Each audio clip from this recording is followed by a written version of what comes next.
नमस्कार दोस्तों, मैं संतोष कुमार सिन्हा आप सबका स्वागत करता हूं अपने इस यूट्यूब चैनल में जिसका नाम है स्टॉक लर्निंग। दोस्तों, जैसा आप सबको पता है कि आज 30 जून को सिंकम फार्मुलेशंस का रिजल्ट आने वाला था। तो रिजल्ट आ चुका है और मैं उसी रिजल्ट को बताने के लिए मैंने वीडियो बनाया है। तो जैसा कि लोगों को लग रहा था कि रिजल्ट अच्छा आएगा और रिजल्ट अच्छा ही आया है। तो आज ये अपर सर्किट में था सिंकम फार्मुलेशन और आज ये 8 रुपये 41 पैसे पे क्लोज हुआ था, आप सबको पता है। तो अभी हम जो है वो रिजल्ट की बात करते हैं। तो ये देखिए, जो रिजल्ट है सिंकम फार्मुलेशंस का, ये आपके सामने है। ये आज शाम में मार्केट क्लोज होने के बाद ये आया है, रात में आया है ये। और हम सीधे चलते हैं रिजल्ट के ऊपर। तो आपको मैं बता दूं कि इस बार क्वार्टर फोर में भी सिंकम फार्मुलेशन ने जो है वो फ़ायदा दिखाया है। और इसने लगभग लगभग जो है वो आप ये मान के चलिए कि 7 करोड़ रुपए का इसने फ़ायदा दिखाया है इस क्वार्टर में भी। तो थोड़ा सा हम जो है डिटेल में इसके बारे में चर्चा कर लेते हैं। तो आप ये देखिए कि इसने जो है वो अभी 65 करोड़ 54 लाख का रेवेन्यू जनरेट किया है, जबकि पिछले बार इसने 84 करोड़ 16 लाख का रेवेन्यू जनरेट किया था। तो पिछले क्वार्टर से इसने 16 करोड़ के आसपास का रेवेन्यू जो है वो कम जनरेट किया है। अदर इनकम इस बार इसको 3 करोड़ 73 लाख आया है और पिछले बार इसको 1 करोड़ 19 लाख आया है। तो पिछले बार से लगभग लगभग 2.5 गुना इसने ज़्यादा अदर इनकम इस बार जो है वो कमाया है। लेकिन टोटल इनकम देखें तो टोटल इनकम इस बार 69 करोड़ 27 लाख आया है इस क्वार्टर में। और पिछले क्वार्टर में इनका 85 करोड़ 36 लाख था, तो पिछले क्वार्टर में ज़्यादा था। और हम अगर नीचे सीधे आते हैं इसके टोटल प्रॉफिट की तरफ, तो आप ये देखिए कि लगभग जो है वो 7 करोड़ का इसने प्रॉफिट इस बार दिखाया है। पिछले क्वार्टर में सिंकम फार्मूलेशन ने 10 करोड़ का प्रॉफिट दिखाया था। तो पिछले बार से प्रॉफिट तो इनका 30% कम हुआ है इस बार, लेकिन प्रॉफिट हुआ है, कंपनी लॉस में नहीं गई है और कंपनी का रिजल्ट पॉजिटिव आया है।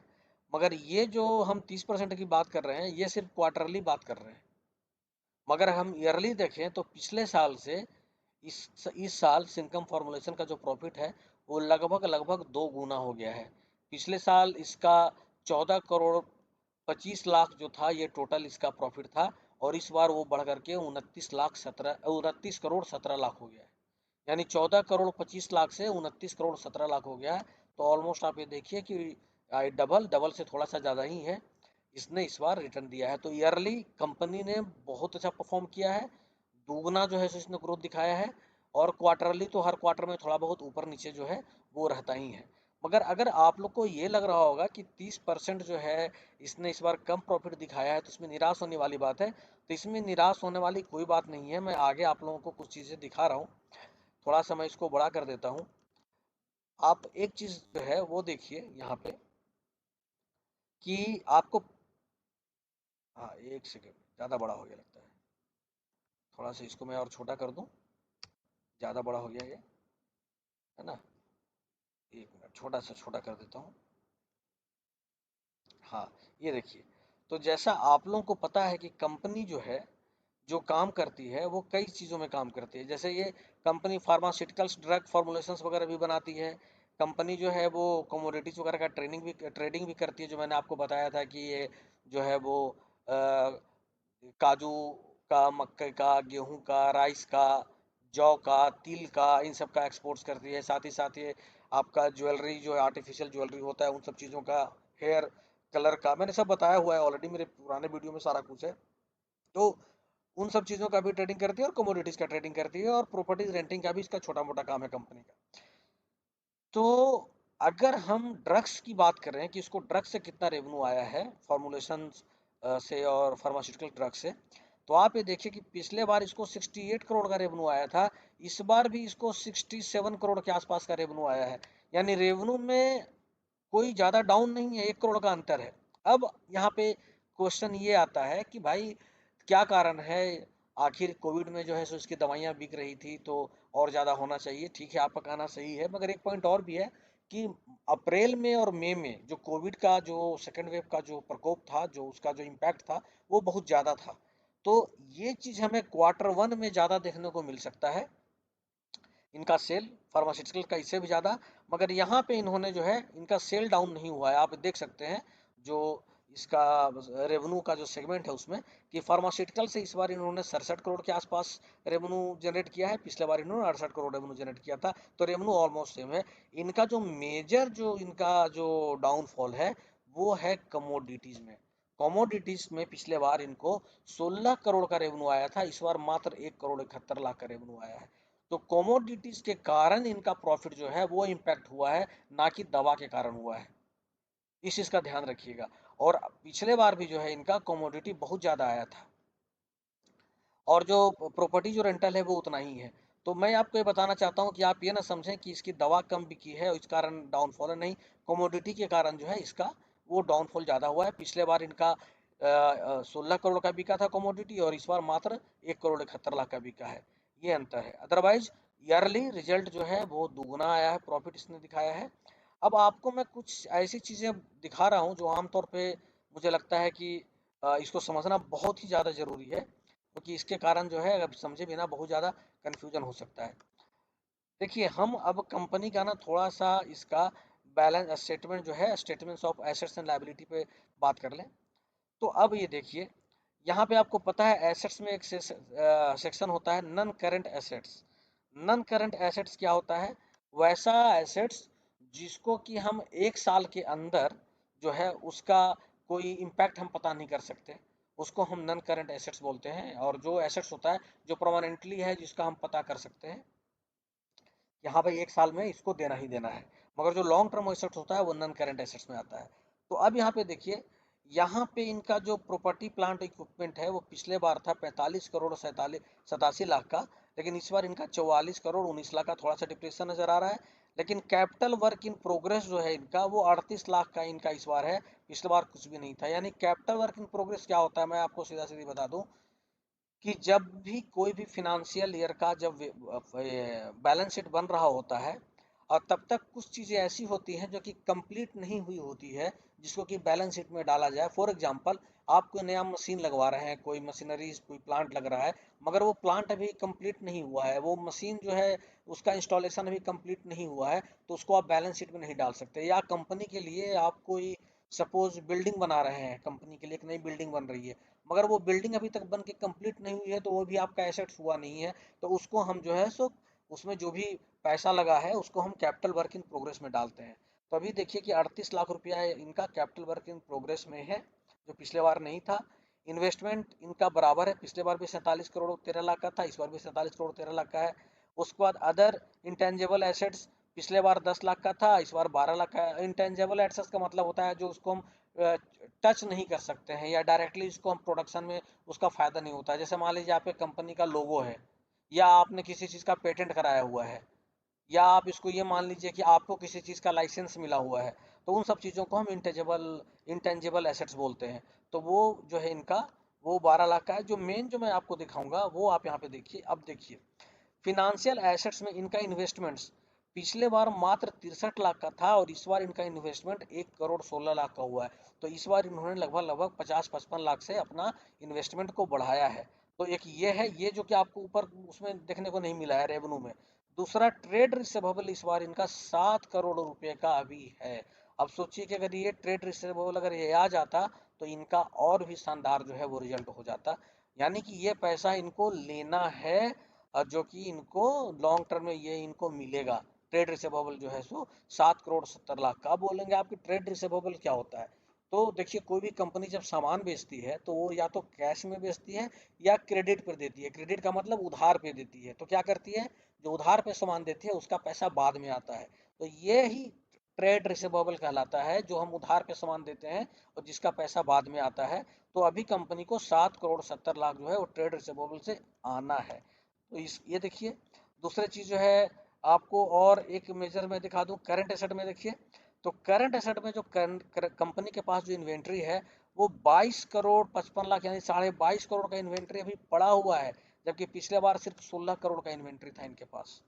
यो इन्वेंट्री बढ़ करके 22 करोड़ का भी पड़ा हुआ है। तो देखिए, 6 करोड़ का इन्वेंट्री और भी यहाँ पे प्लस है इनके पास। तो ऐसा नहीं है कि वो कंपनी पिछले बार 10 करोड़ का प्रॉफिट पिछले क्वार्टर में दिखाई थी और इस बार इतना दिखा रही, नहीं, कंपनी के पास ऑलरेडी ये सब चीज़ है, और ये सब Q1 तक सारा कुछ चलाएगा।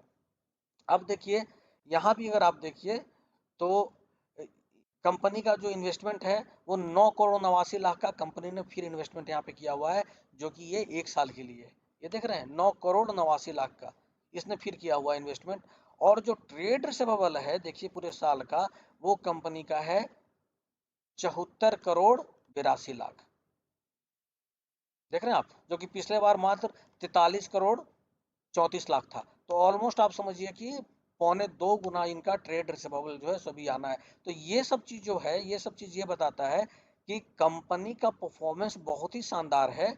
अभी कुछ पैसा बुक में आया है जो कंपनी ने दिखाया है, और अभी बुक में बहुत कुछ जो है वो आना बाकी है। तो एक तो ये चीज़ है, मैं आपको बताना चाह रहा था कि आपको इसमें निराश होने की कोई ज़रूरत नहीं है कि इसका कोई रिजल्ट खराब आया है या ऐसा आया है वैसा आया है।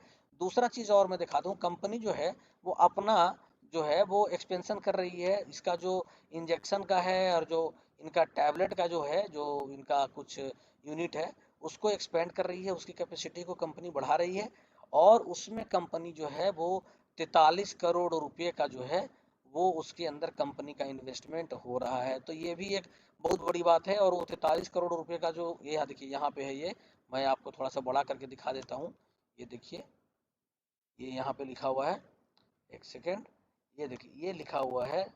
ये देखिए, आप यहाँ जब बैलेंस शीट खोलेंगे ना, तो पॉइंट नंबर 9 पे आपको मिलेगा, वो लिखा हुआ है कि during the year quarter ended 31st March 2021, the company have approved the project of strengthen the capital base and expand in business activities in order to achieve its growth objective and to meet the cost of the expansion of the injectable capacity from 200 lakh to 300 lakh per annum. यानी साल में 200 लाख से 300 lakh per annum अपने injectable capacity को बढ़ा रही है। और in modernisation of the tablet department, और टैबलेट डिपार्टमेंट का भी मॉडर्नाइजेशन कर रही है, जिसमें कि कंपनी 40 करोड़ 31 लाख रुपया खर्च कर रही है। और पैसे आए हैं इसके पास, आपको पता है कि कंपनी ने अपना जो है वो 15 करोड़ 93 लाख 47,820 वारंट इसने बेचे थे, 2 रुपये 53 पैसे ईच जो है सो कन्वर्टेबल था शेयर में। उससे कंपनी ने पैसा जुटाया है, लगभग 40 लाख के आसपास कंपनी ने पैसा जुटाया है। और कंपनी एक्सपेंशन में लगी हुई है, तो ये भी कंपनी का बिजनेस बढ़ रहा है, ये भी बहुत अच्छी बात है। अब मतलब ग्राउंड लेवल की बात ये है कि चलो भैया, क्वार्टर रिजल्ट में प्रॉफिट तो हो गया, उसके बाद फिर ईयरली इसका जो है सो दुगना हो गया। अब मार्केट क्या होगा, प्राइस ऊपर जाएगा कि नीचे जाएगा? देखो, जो इसका रिजल्ट आया है उस हिसाब से प्राइस तो इसका ऊपर जाना बनता है। मैं बोल रहा हूँ बनता है, जाएगा ये मैं नहीं बोल रहा हूँ, मैं बोल रहा हूँ बनता है। क्यों? क्योंकि कंपनी ने प्रॉफिट दिखाया है, क्वार्टरली भी प्रॉफिट दिखाया है, और ईयरली तो इसने डबल जो है सो मुनाफा दिखाया है कंपनी ने। तो 100% बनता है इसका ऊपर जाना। दूसरी बात है कि कंपनी अपना प्रोजेक्ट भी एक्सपेंड कर रही है। तीसरी बात जो मैंने आपको बताई कि कंपनी ने जो है वो अभी मतलब इन्वेस्टमेंट वगैरह भी अपना बढ़ाया है, कंपनी के पास इन्वेंट्री भी पहले से बहुत ज़्यादा पड़ा हुआ है। और कंपनी को पैसे भी अभी बहुत मिलने हैं, जो ट्रेड रिसीवेबल का जो मैंने बताया, अगर वो सब अगर मार्च से पहले मिल जाता कंपनी को, तो कंपनी पिछले बार से ज़्यादा प्रॉफिट दिखाती आपको। तो अगर इसके बैलेंस शीट को देखेंगे, फिनेंशियल को देखेंगे, तो इसमें 100% कन्विक्शन बनता है कि प्राइस ऊपर जाना चाहिए।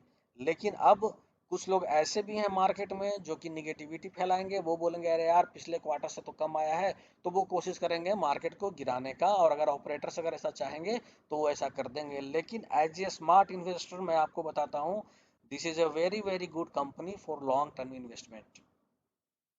Mark my word, very good company for long term investment.